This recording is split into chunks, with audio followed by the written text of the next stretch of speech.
What is up everyone, in today's video I'm going to show you how to fix messenger notifications not working in Narzo 70 Pro.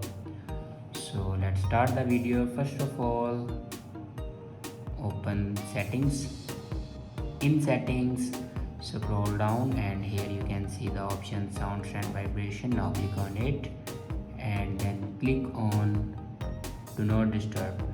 Now here you can check your do not disturb. If you turn on your do not disturb, then turn it off. After turn off your do not disturb, then go back and click on notifications. Now here you can enable your messenger notification. Now click on messenger, and if you turn off your notifications, then turn it on.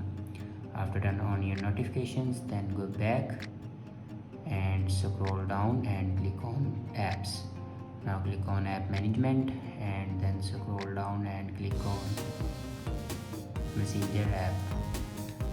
Now click on storage usage and here you can clear the data and cache memory of messenger.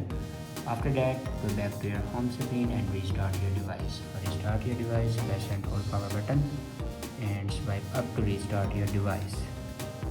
After doing these steps, your problem will be fixed. I hope this video is helpful for you. Thanks for watching.